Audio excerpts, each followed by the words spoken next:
So this is part 3 of the 3Vs, the virus, the vaccine and the ventilators. I just thought I'd mention, because it's a good follow-up and it rang a warning sign, these tigers in the Bronx who've contracted supposedly coronavirus. Why are they wasting test kits on tigers? And what, were they not doing their social distancing properly? Were they using the subway? You know, had they been panic buying loo rag in Costco when they got caught it? I believe their handler had COVID, but I'm not quite sure how close people really get to these tigers. I don't think it's within 6 foot, is it? Especially ones that size. So that sounds like a curious story. Could well be some fake news. Apparently it's quite a few of them. Female tigers. Obviously it affects females more in the tiger world. But I wondered, I couldn't help wondering if 5G, very active in that particular area, hasn't had some effect on the health of the tigers. And it's been, interpreted as COVID. Because I'm wondering, we've been hearing that it went from bats to humans. That's one species jump. And within a month there were reports of a dog that had it, a cat that had it. Now it's tigers. So you mean to tell me it jumped from one species to another, from bat to human, and now it's jumped from human to cat to dog to tiger? Is this not scratching the credibility? I haven't heard a very good discussion on that, but I thought it would probably actually be more credible that these are being affected by a change in the electromagnetic frequencies in the atmosphere and their bodies are reacting. Maybe they're also expunging these exosomes which are causing a reaction in their body, or there's stress in the body which is causing this. Apparently they were coughing.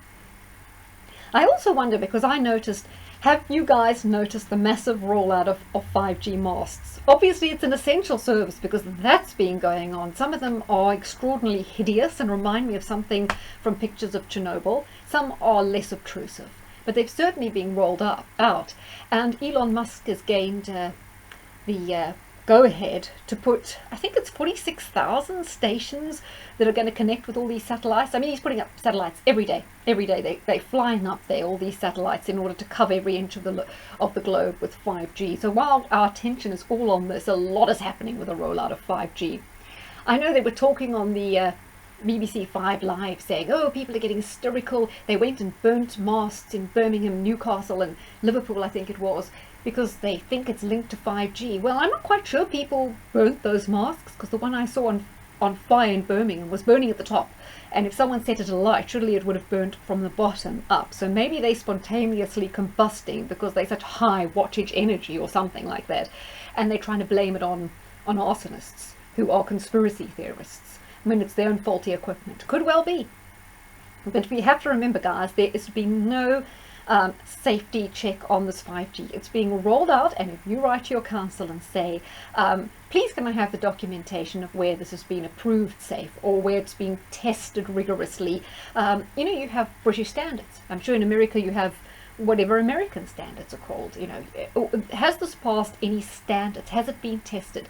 Is it being rolled out just willy-nilly? And I think the answer is yes, it is. I've seen people making freedom of requests to various councils, particularly Barnet Council, and they are just writing back, playing the 3 blind mice. We don't see, we don't hear, we don't know nothing. I'd just like to come back to why so many doctors might be coming down with COVID. Obviously it's a very stressful situation they're under. They're very overtired, they work very long hours. All these things do make you more susceptible. Not getting enough water, enough sleep, not eating properly, of course it does. But I've noticed in my local area, on top of the council, they've put a massive 5G mast. So in the UK, a lot of places, big buildings, hospitals, good place to put a mast, isn't it? They're putting them on police stations, various places. It's not inconceivable they've thought that hospitals are a good place to put these masks. And I don't think that could do anything for the health and recovery of people in there.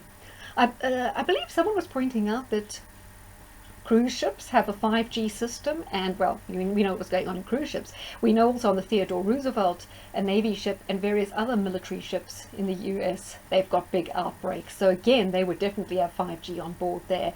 It's one level below weapons grade, and people will say, oh well, it's non-ionizing radiation. But I had a look at cancer.gov, and they say that non-ionizing radiation is mostly safe. That is not emphatic.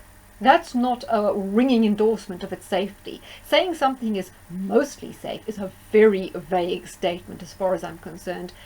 And I've been looking into numerous articles. There's a, well, I'll probably cover it in a later blog, but plenty of evidence that it is definitely not safe, especially because it contributes to the pea soup of radiation we are already living in because of Wi-Fi, smart meters, the masts that there already are. There's just so much. I mean, it was one level when we had the power lines, but it's just increasing levels, and it's a question to how much more the body can actually adapt to. Because as I say, there was this theory that the Spanish flu might have partly been a reaction to the radio waves and radar that had come about then. And then in 1968 it was the start of satellites beaming things back and forth, that maybe that flu was a reaction to that, and now it's a reaction to 5G. Obviously the human body adapted in those other cases and learned to cope. But the question is this time, is this a bridge too far? Because obviously it's going to get more and more intense. We've only just started. Once all these satellites that Musk is sending up and down are switched on, it's going to be a whole other story. So let's watch this space. I definitely want to talk more about 5G, but I think it's going to be increasingly hard to talk about it on YouTube without being flagged up. So I'll have to find some code word when we talk about it. I think that's where we're going, guys. Code words, speaking in code, developing a new language of slang to get round the, censorship. So once again, I hope you enjoyed this. Sorry it's broken into 3 parts. It's just down to the program I'm using, but I'm sure you enjoyed watching this fantastic animal. I absolutely love tigers, leopards, lions. Oh yes, it's lions in the Bronx Zoo that are unwell as well. Crazy. So it's another species it's jumped to. Lions as well. Whatever next. I mean, Boris now not being well. I wish him well. Wish Boris well. Not nice to hear that he is, unwell. He's got a huge amount of pressure, and I'm sure he hasn't been sleeping well. Not nice to hear that Carrie is unwell as well, especially as she's got carrying a baby. So I wish them well. I'm sure you guys, most of you guys will too. I'm sure everyone will. I mean, like him or loathe him, we've got to wish the guy well, huh? Take care.